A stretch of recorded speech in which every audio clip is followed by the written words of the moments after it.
నిజామాబాద్ జిల్లా ఆర్మూర్లో బీఆర్ఎస్ పార్టీకి భారీ షాక్ తగిలింది. ఆర్మూర్ మున్సిపాలిటీ వైస్ చైర్మన్ మున్నుతో పాటు 17 మంది కౌన్సిలర్లు కాంగ్రెస్ పార్టీలో చేరారు. నియోజకవర్గ Congress party in charge Vinay Kumar Reddy, Bodhan MLA Sudarshan Reddy సమక్షంలో హస్తంగూటికి చేరారు. దీంతో ఆర్మూర్ మున్సిపాలిటీ కాంగ్రెస్ ఖాతాలో చేరనుంది.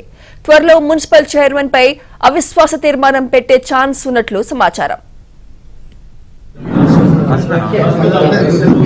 అన్న ఒకసారి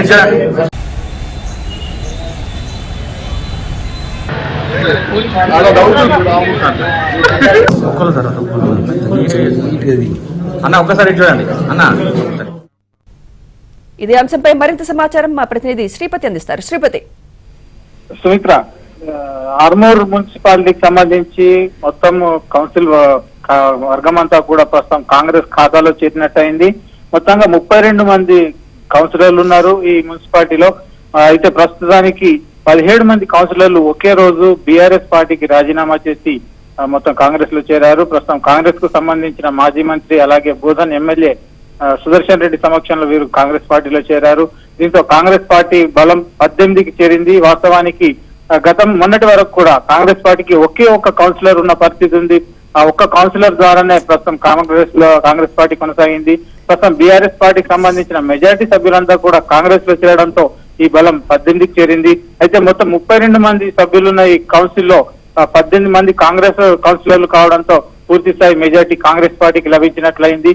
అయితే ఇప్పుడున్న పరిస్థితుల్లో బీఆర్ఎస్ పార్టీకి సంబంధించిన మున్సిపల్ చైర్పర్సన్ పండిత్ వినీతపై ఇటీవలే అవిశ్వాసం ప్రకటించారు.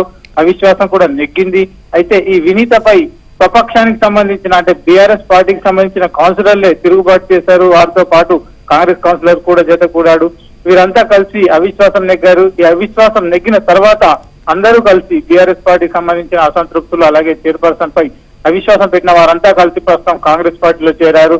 అయితే ఈ మెజారిటీ సాధించడంతో కాంగ్రెస్ పార్టీకి సంబంధించిన ఒక అభ్యర్థిని ప్రస్తుతం మున్సిపల్ చైర్పర్సన్ గా ఎన్నుకునేందుకు కూడా మార్గం సుగమమైంది. దీంతో ఇప్పటి వరకు బీఆర్ఎస్ ఖాతాలో ఉన్న ఆర్మూర్ మున్సిపాలిటీ కాంగ్రెస్ ఖాతాలో చేరినట్టయింది. అయితే చైర్పర్సన్ అభ్యర్థిని ఎంపిక చేసే విషయంలో ప్రస్తుతం మాజీ మంత్రి సుదర్శన్ రెడ్డి అలాగే ఆర్మూర్ నియోజకవర్గ ఇన్ఛార్జిగా ఉన్న వినయ్ రెడ్డి వీరంతా కూడా ప్రస్తుతం చర్చలు జరుపుతున్నారు. అయితే ఈ రోజు సాయంత్రానికల్లా ఈ చైర్పర్సన్ అభ్యర్థిని ఖరారు చేసి అవిశ్వాసం నెగ్గిన కాంగ్రెస్ పార్టీ నుంచే ఒక కొత్త చైర్పర్సన్ నియమించే అవకాశం ఉంది. Right, thank you Sripati.